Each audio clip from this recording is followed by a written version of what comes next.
tonight, we have so many other important lingering questions for the Attorney General, Jeff Sessions. Why didn't he tell anybody the likelihood that he was going to recuse himself before he was confirmed or before he was appointed?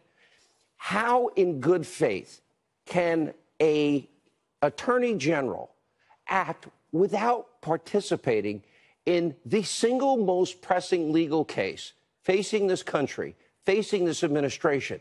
And now we can all see the damage of Mueller's witch hunt investigation and what it is, a flawed witch hunt, why he should, as we have talked about months and months ago, unrecuse himself immediately. This time he would be following the correct law. Without a doubt, when the Attorney General Sessions, who I have personally always liked and respected, what he has done here has now left this administration and country more exposed to the deep state that has been working against the president you elected since the very beginning. Just last week, we learned that at least one informant, likely more, working in coordination with the Obama Justice Department, actively infiltrating the Trump campaign, spying on a multitude of people associated with then-candidate Trump's election efforts. And here's what two of the men who were spied on had to say on this program right here last night. Take a look. I think what this meeting was about was that they used me as a way to get an introduction to George. He wanted to go to George Papadopoulos, and I think, and he used Carter Page to get to me, and then he used me to get to George. And I really think that was the whole chain of events there. I believe I got at least two and perhaps more approaches by individuals who were trying to offer information to the campaign that would have jammed us up in some way, shape, or form. I mean, it's very clear that Sam and Carter were both approached by a spy. Lying to FISA judges repeatedly, not telling the FISA judges, not corroborating, not verifying, not telling FISA court judges, getting warrants, spying on Trump campaign associates. All of this happened. And you know something? Now we got spies that we're discovering that were in the Trump campaign. And as much as the media says, oh, it's not actually spying, it's an informant. You just heard for the three men that were approached by the so-called informant, who's really a spy, to tell them and seek out information because of this witch hunt that began, as we now know, in the spring of 2016. I listened to Chairman Gowdy today, who, frankly, I agree with on a lot of issues. He tried to play down what the president is rightly calling Spygate. Let's make this very simple. Here are the basic thesaurus definition of the term spy for all of you people in Congress, even those of you that claim to be lawyers. A secret or undercover agent. That's a spy. So make no mistake, the Trump campaign was spied on. A secret agent working with Obama's Justice Department, monitoring conversation and activities of many Trump campaign associates. You just heard directly from the individuals who were spied on and actively targeted by the spy. And Chairman Gowdy praising the FBI's overall handling of the Russian probe. No, Chairman Gowdy. Look at McCabe. Look at Comey. Look at Strzok. Look at Page. Look at Loretta Lynch. Look at all the others that abused their power. So we got to get this right. The FBI, literally under fired FBI director, which the president had every right to do, Rod Rosenstein himself recommended, James Comey's direction, used Hillary Clinton's bought and paid for dirty dossier full of Russian lies put together by a foreign agent and illegally convinced FISA judges, because they're supposed to verify and corroborate, to authorize a wiretap against a Trump campaign associate in the lead up to a campaign, all while the Obama administration is unmasking the names of American citizens caught up in other surveillance at what is a 350% increase from any prior year, and while the FBI was using spies to monitor at least 4 people associated with the Trump campaign. Chairman Gowdy, you keeping up? And let's not forget, after James Comey was fired for mishandling the Clinton investigation, Comey illegally leaked documents. He wanted to prompt the appointment of a special prosecutor because his BFF, Robert Mueller, who then appointed, let's see, the most corrupt, the most dishonest, married band of anti-Trump Democratic donors, those people who are now doing everything in their power and have been to take this president down. How do you ever trust any special counsel that would hire Andrew, the pit bull, Weissman? How would you ever trust them? Let's see. He lost tens of thousands of Americans their job at Anderson Accounting, overturned Supreme Court 9-0, put 4 innocent Merrill executives in jail for a year, and that was overturned by the Fifth Circuit. You want him investigating you? Any congressman out there? Give me a call. Now, there are so many brave public servants that are doing important work in the FBI, in the CIA, in our intelligence community, some very high-ranking. But we have now discovered abuse of power, bad apples that have a political agenda that are hell-bent on destroying this president, delegitimizing him, and literally ruining the vote of the American people. And by the way, in their eyes, this was the man that was never supposed to be president, and they were counting on it. Now, there are fears that Mueller's ongoing witch hunt will influence the midterm elections. I believe this is a legitimate concern. Now, former New York City mayor, current Trump attorney, Rudy Giuliani, who is with us tonight, will join us live in a little bit, weighed in on this very issue earlier today. Take a look. The president said he's going to meddle in the midterms. Well, if he doesn't file his report by September 1st, mid-September, he's clearly doing a coma. So will he fire him if he doesn't file the report by September 1st? I don't think he's going to fire Mueller. The next sports station. Want to see the investigation stretch out past the midterm election. Damn right they do. It may be a mistake. It may be the American people have concluded that impeachment is not proper. They're going to do everything they can to say they aren't going to impeach him. Everybody in this town knows they do. So tonight, it's not just President Trump. It's not Republicans worried about this political impact of Mueller's partisan fishing expedition. He couldn't find one Trump donor, not one. In fact, top Senate Democrat. There's now political fears kicking in. Mark Warner telling a crowd he fears Americans will start to grow tired of the investigation if it is not wrapped up this year. Oh, yeah, they're tired of it already. Take a look. The notion for those who may be partisans in the crowd say, well, gosh, if the Democrats take control, they'll be able to really ramp these up. I think the American public will be tired of it if this is not wound down in this calendar year.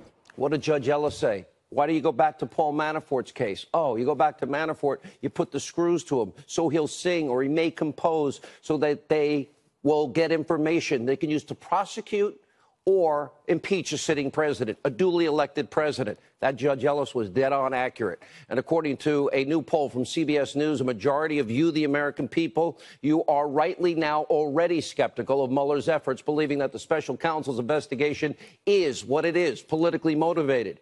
Now, while this off-the-rails Russia so-called collusion investigation rolls on way past, way beyond any mandate they ever had, well, the president of the United States, well, he actually has real work to get done, including the negotiations with North Korea. Already, the president has secured the release of several hostages once held captive in North Korea. Kim Jong-un is no longer firing missiles over Japan and threatening Guam and the entire Korean peninsula or threatening the United States. The nuclear tests have halted. He crossed the DMZ, and hours ago, a top North Korean official landed right here in New York City for a meeting with Secretary of State Mike Pompeo. The two men just finished a working dinner, and according to Pompeo, the meeting went great. A historic meeting between Trump and Kim Jong-un is now still in the works. It may happen on time. Bring in Dana Lash, nationally syndicated radio talk show host. Dana, good morning. Thanks very much for being here. So yesterday, there was a summit with a Kim. It just wasn't Kim Jong-un. It was Kim Kardashian. She was at the White House. Here's what the president tweeted about their meeting. He said, great meeting with Kim Kardashian today. Talked about prison reform and sentencing. But the media took a sideways view of it, Dana. We're going to play 2 clips. Jim Acosta of CNN likes being on TV. This is what he said about Kim Kardashian's visit at the White House. Listen. Forget about the fact that Kim Kardashian is here at the White House today and what planet that is anything resembling normal, because it's not. She shouldn't be here talking about prison reform. It's very nice that she is here, but that's not a serious thing to have happened here at the White House. She shouldn't be there. He was singing a different tune in 2015, and thanks to the magic of videotape. This is Jim Acosta talking about John Legend when Obama was president. I'm going to push the president to get more involved in criminal justice reform. I'm going to suggest some ideas that we think could help improve the situation. If you change your mind about running for office, give CNN the scoop. I will. I will. A little bit of different tune there, Dana. Yeah, it's a hugely different tune, bigly, because this is Jim Acosta. Jim Acosta's a partisan. He doesn't hide the fact that he's a partisan. I just wish that people would stop unnecessarily hammering the administration, even on things they know they agree on or things that they know aren't that big of a deal, but they do it anyway because it's Trump. And this idea, well, she shouldn't be there. I can't believe he actually said those words. Every single person in the United States, be they a famous person or not, has the right, and they have, if they can meet with the president. They can go to Washington, D.C. That's what makes the United States different from Britain, is because we don't have like a special nobility class here. You don't have to be a special person to engage in policy discussion, whether you're John Legend or Kim Kardashian. But it's so fascinating how much they gave, how big of a pass they gave to the previous administration just because it was Barack Obama and Democrats as opposed to Trump and Republicans. I mean, we have a list of all these celebrities that have come to the White House in the past. It was celebrity heaven. No one had a problem with Leo DiCaprio, Tiger Woods, Beyonce, who's married to Jay-Z, who's texts with the president on a daily basis. In the White House. Yeah, I mean, just to say, and the multiple visits. So I just thought that was commonplace. You know, Sylvester Stallone wanted Jack Johnson to get a pardon. He knows the president, picked up the phone. That's part of it. And the president's got a relationship with Jay-Z. He's going to be able to go back and forth and maybe get some influence there. That's a part of it. You can't have it both ways. No, you can't. Beyonce was a huge figure in the previous administration. I mean, how many times did they visit the White House? And how many times did she partner up with the First Lady on a number of different initiatives? And then, you know, you had the jazz nights at the White House, the blues nights at the White House. You had U2 that was at the White House. I mean, so this has happened. The previous administration was the celebrity administration. It was the Hollywood administration. They loved and they bragged about the fact that they were so close to celebrities. Where was Jim Acosta's whining then? Exactly. Well, let's talk about Melania, too. The media is going after Melania for not being out in public since the middle of May. Where is she? Keep in mind, she just had surgery. These are some of the headlines. Time magazine says Melania Trump tweets she's feeling great. She hasn't been seen publicly in weeks. CNN says Melania Trump hasn't appeared in public for 20 days. Mercury News, missing Melania Trump. The First Lady tweets she's feeling great, but mystery remains. What are your thoughts? Yeah, I mean, she's had surgery. The White House was very forthright about the procedure that she had done. They were very forthright about how she was going to recover and where she was going to recover. I mean, we're not at Hillary Clinton levels of conspiracy with our health here. So I think that the media needs to maybe perhaps chill out a little bit. I mean, she's on Twitter. She's still tweeting. She's still active. In fact, I think she responded to the media just this morning. But again, it's the hypocrisy. This is why conservatives get so aggravated. They get aggravated at media hypocrisy because Hillary Clinton, if she falls down in the street and leaves a shoe behind and conservatives ask questions about it, they're called conspiracy theorists and fearmongers and that they're attacking Hillary Clinton and that we're sexist. But then with something like this, the media is hounding Melania Trump. I mean, she's not a hostage. She's the First Lady. She had a procedure done. They were open about it. Lay off. She tweeted about it. She said, I see the media is working overtime speculating where I am, what I'm doing. Rest assured, I'm here at the White House with my family, feeling great, working hard on behalf of children and the American people. Yes, exactly. And here's legacy media that's once again trying to find a conspiracy where there is none.